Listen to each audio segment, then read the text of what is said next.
Hello, everybody. Captain Marty here, and it's Tuesday, July 15th, kind of what I think of as the halfway point through the summer, at least through the heat. Well, before you know it, we'll be heading to the woods to do a little deer hunting and a little fall drum fishing on the beach. But right now, we got a lot to talk about, and I'll be back in just a moment to do that. Frisco Woods Campground, a family-owned gem for over 50 years, offers a perfect getaway on Hatteras Island. Whether you prefer tent camping, electric water sites, RV spots, or primitive camping cabins, there's something for everyone. Guests enjoy free hot showers, a refreshing pool, and breathtaking sunsets over the Pamlico Sound. Nestled in nature yet close to local attractions, Frisco Woods Campground provides a peaceful retreat with modern comforts, making it an ideal destination for outdoor enthusiasts and families alike. Book online at the Frisco Woods Campground.com. Frisco Woods Campground, 50 years of memory making on Hatteras Island. What could possibly be more fun than watching a bottlenose dolphin swim and play in the water right beside you? Hop aboard Harbor Star Dolphin Tours at Wanchese Marina and witness this remarkable animal up close. The Harbor Star is a spacious 50-foot vessel with a wide, shady canopy that runs 2-hour trips multiple times a day, including a breathtaking sunset cruise. To book your tour, go online to wanchesemarina.com and click Harbor Star Dolphin Tours. See the majestic bottlenose dolphin up close with Harbor Star Dolphin Tours.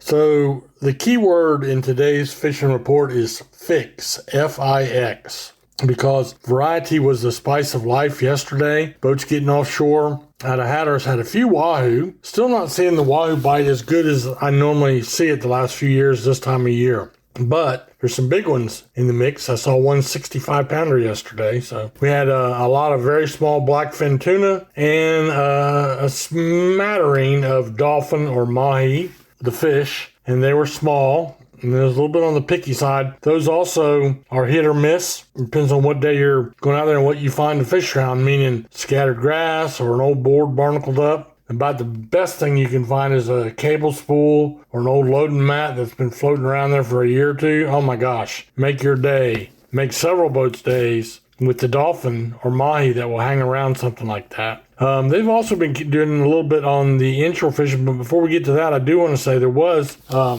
pretty good marlin bite. Blue marlin and sailfish mostly, like for instance, the Calypso had a blue marlin and 3 sailfish. Several other boats had a blue and a sail. So that's really what we're wanting to hear as we get near to the Boat Builders Tournament coming up here at the end of the month. Oregon Inlet, well, wait a minute, before I go to Oregon Inlet, let me back up. Drum, amberjacks, and Spanish mackerel for Hatteras inshore fleet. The Oregon Inlet offshore fleet was another great day of yellowfin tuna fishing. I saw from 6 to 18 to the boat. And that was really good. And there was a nice showing of billfish up there, including a Grand Slam. That's a blue, a white, and a sail in the same day. So they had good meat fishing, a few billfish, and a few dolphin. Not many, but a few dolphin in the catches up that way. Inshore boats, they really had a mix, which is our theme in today's report. They had jacks, let's be amberjacks, sea bass, triggerfish, Spanish mackerel, red drum, and believe it or not, I don't think I've ever said this for the Oregon Inlet report, throwback red snappers. That season was only open for 2 days. It's closed again now. Our pier fishing and our surf fishing, a nice mix, but really hard to tell about numbers. But I can only tell you the variety of species, which is mostly spot, croaker, sea mullet, and bluefish. Whether you're on the pier or in the surf, those are the 4 things you're going to be going after. I know all the tackle shops have bloodworms now. Well, fresh bloodworms are old standby for the spot and the croaker. They have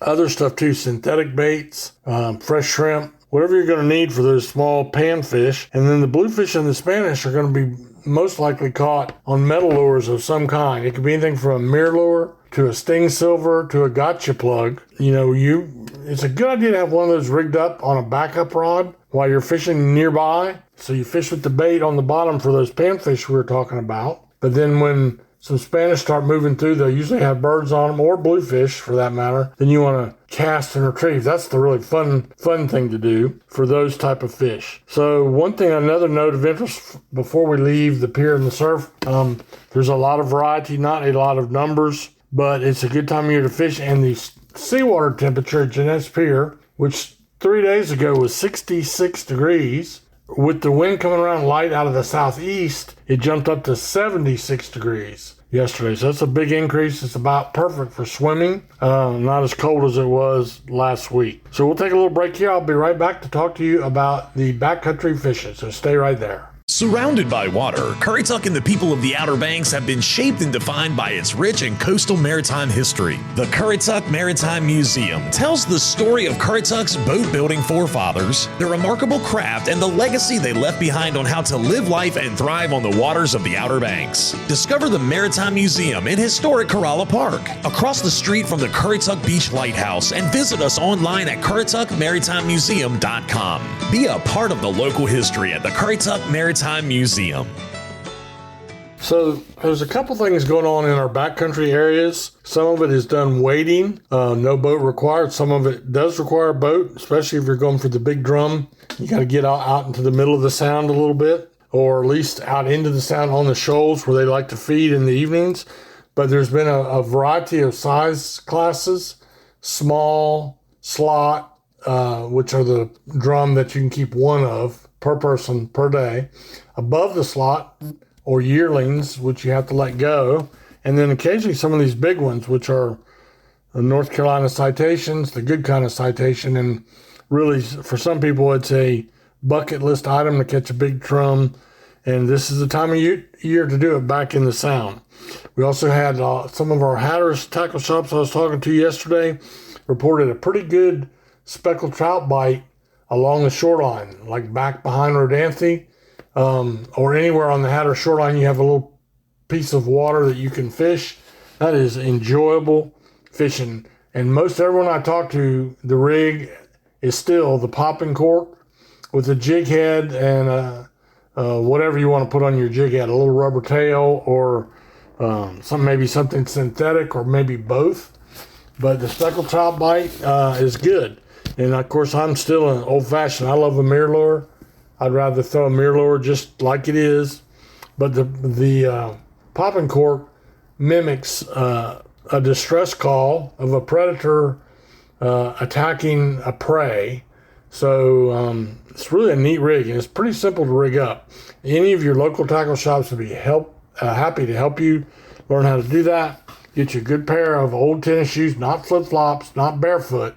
If you're going to wade in the sound, you definitely need something with some soles on it, some thicker soles. But you really don't need waders because it's nice and comfortable now. So keep that in mind.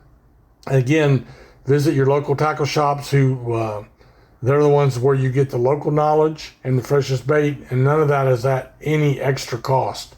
That's how they make a living, and they want you to come back. So that's our report for you today.